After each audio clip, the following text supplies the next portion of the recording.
औज़ु बिल्लाहि मिनश शैतानिर रजीम बिस्मिल्लाहिर रहमानिर रहीम। टाटे प्यारे बच्चों, फिर एक बार हम अपनी मैथ बुक निकाल के अपने सामने रखेंगे।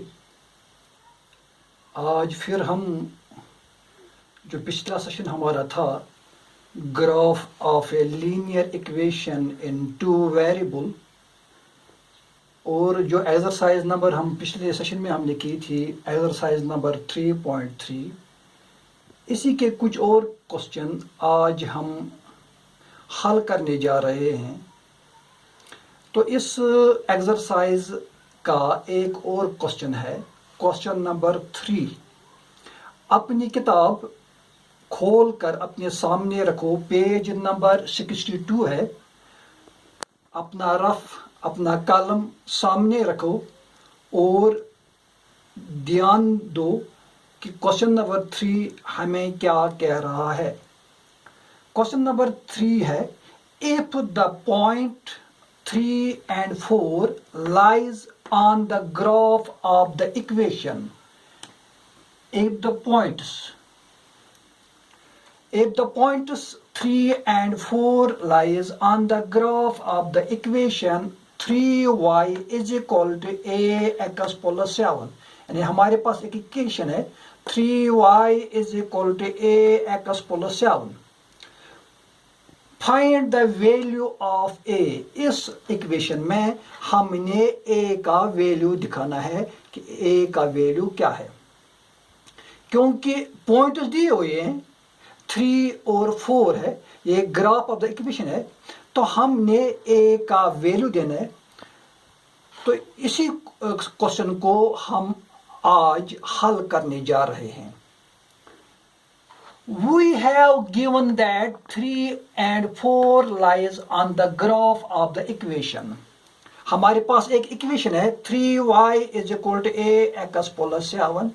इसी के कुछ पॉइंट्स हैं 3 and 4, ये ग्राफ पे है। तो इस इक्वेशन में हमने a का वैल्यू देना है। Put x is equal to 3 and y is equal to 4। हम x का वैल्यू 3 देते हैं और y का वैल्यू 4 देते हैं। हमारे पास इक्वेशन है 3y is equal to ax plus 7। तो 3 into y के बदले 4 जो हमने वैल्यू दिया है, 3 into 4 is equal to a into 3 plus 7। ये जो 3 है, ये हमने x का वैल्यू दिया है, x यहाँ था a into 3 plus 7। 3 4 are 12। 12 is equal to 3a। a into 3 means 3a plus 7।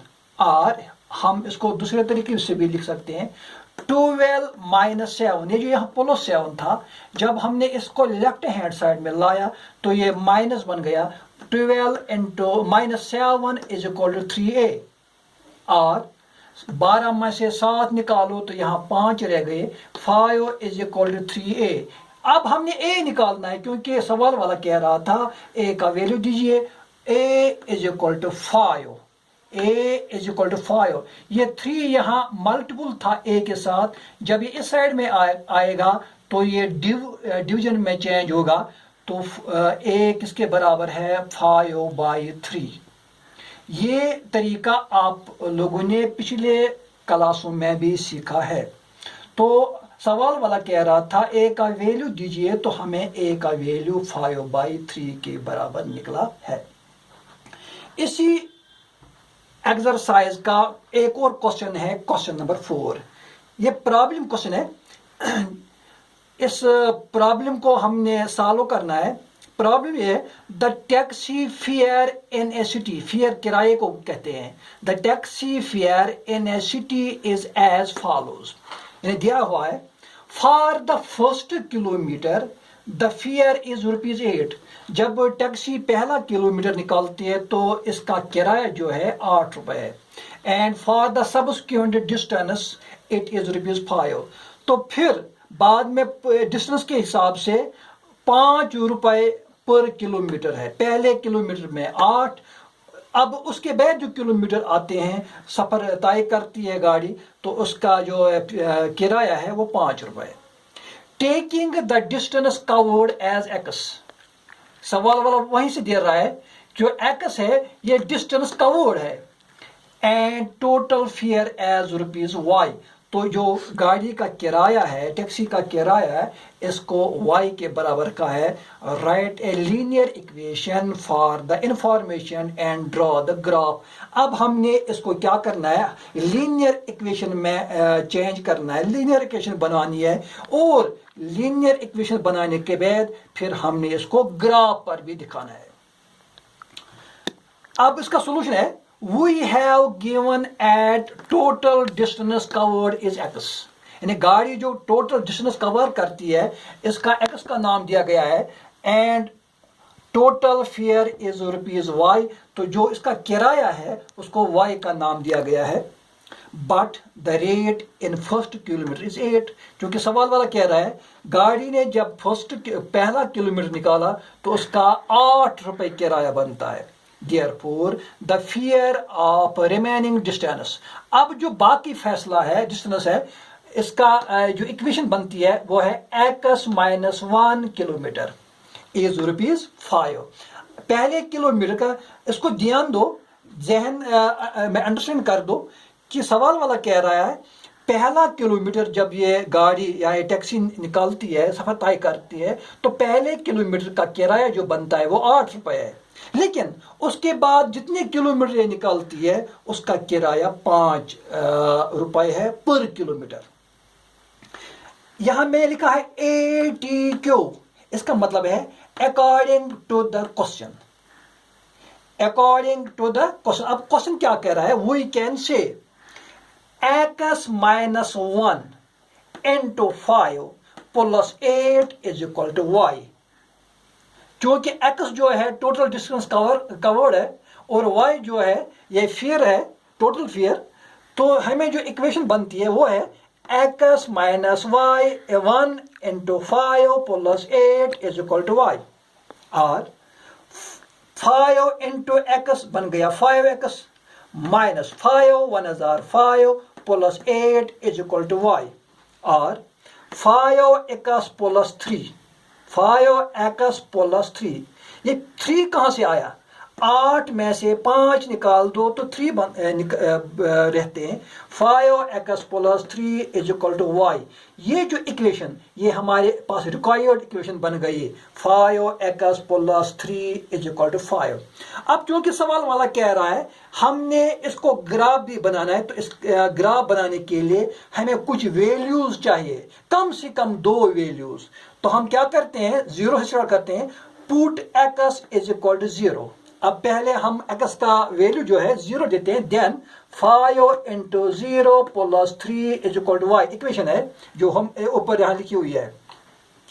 5 into 0 is equal to 0 plus 3 is equal to y, और y is equal to 3 को हमने पहले x का वैल्यू 0 दिया था और y 3 के बराबर निकला।